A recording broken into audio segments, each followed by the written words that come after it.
Alrighty, we're resetting. We're moving on to bigger and better subjects here, folks.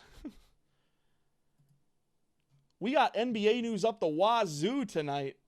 Denver's excited. Oh Big yes, NBA boy. I I'm kind am. of I'm ramping up, we'll say. I'm getting into that zone where, I could watch some NBA maybe. Some good shit, pal. The All-Star lineups were announced. Is it tonight? Like just Yeah, before just recording? literally like about 2 hours ago. Yeah. Bet. And you'll have to inform me. Were these? I saw that KD and LeBron are the captains. What were these picked? No, these are. I I see it believe now. they. Conferences, not. It's not the previous like draft style. Mhm. Gotcha. All right. Well, would you rather start with this type of thing, or why there should be an All Star game at all, or why not? Which would you rather start with? Look, I think it's a money thing for the NBA. That's why they're having it. Simple answer. But let's go. Let's talk about the actual players All first, right, bet we're because throwing it on the screen right now. because Luca should not be in there. Oh And and wow!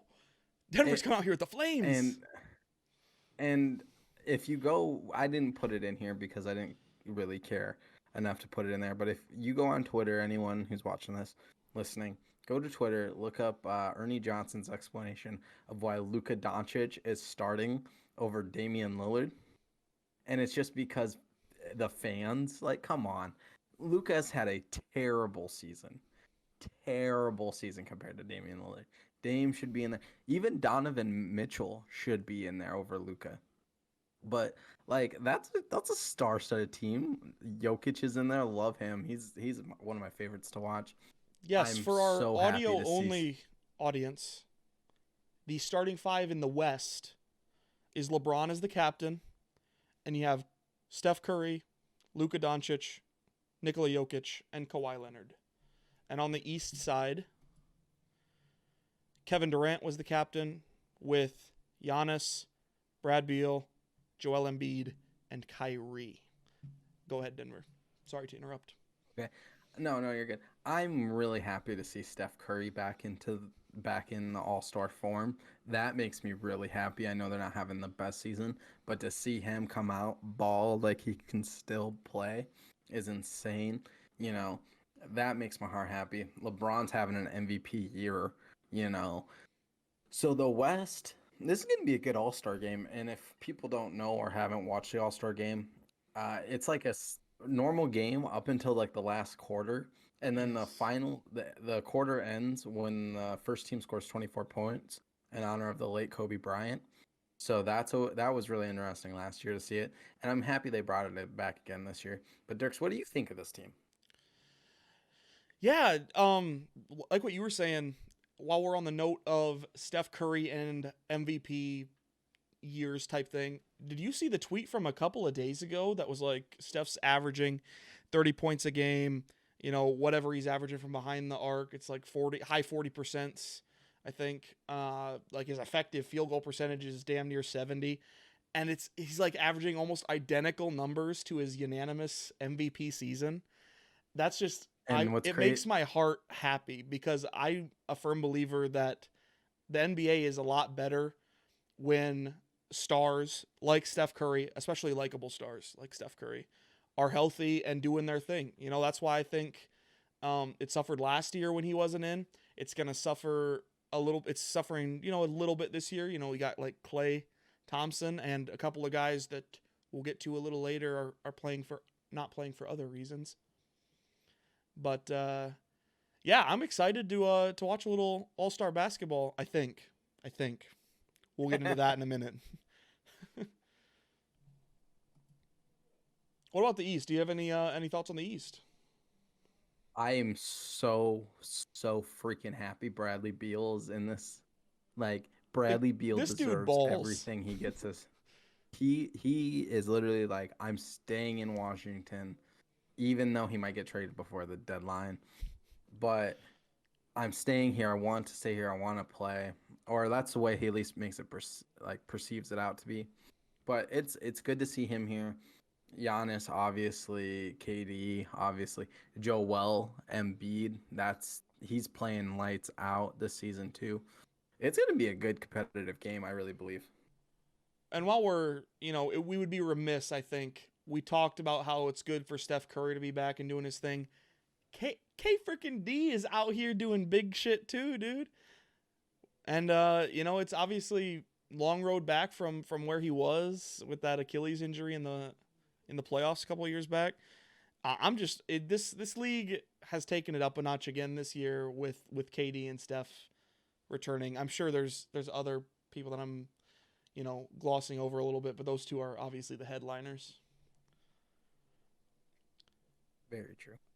We're not trying to make this political in any way. Let me just preface what we're going to talk about here with that. But we would also not be doing this game its due diligence if we didn't talk about the kind of controversy surrounding this. Why is there really going to be an all-star game at all? The NFL's Pro Bowl, which would have only been about 4 weeks ago, I think 4 weeks, something like that. You can check my math later. That was canceled due to COVID-19 concerns. It's probably kind of hard for some people to see the difference between the two situations. Plus, you're going to have, it's not just the All-Star game. You're also bringing in more people to compete in the skills challenge. The 3-point contest were announced. I think they're happening before the game. And the dunk contest is happening at halftime of this game.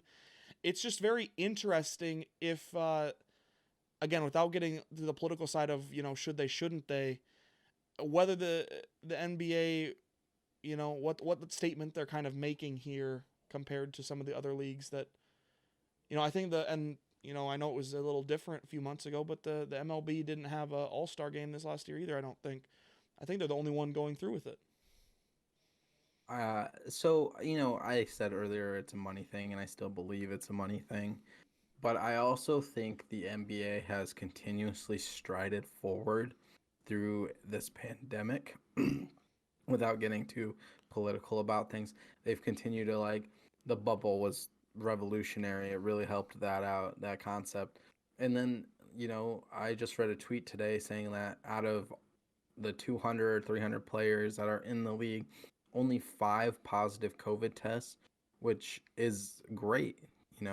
Unfortunately 5 players have COVID, but that's really good. The testing is really well. I think it's them saying, look, whether you agree right now, you might not, but this is a return to maybe normalcy that they've continued to strive for, being that league. I said this last year, long before this podcast started, but the NBA is trying its hardest to let people know that things are going to be okay. And bringing a couple dozen players to, where is it this year? I don't even know.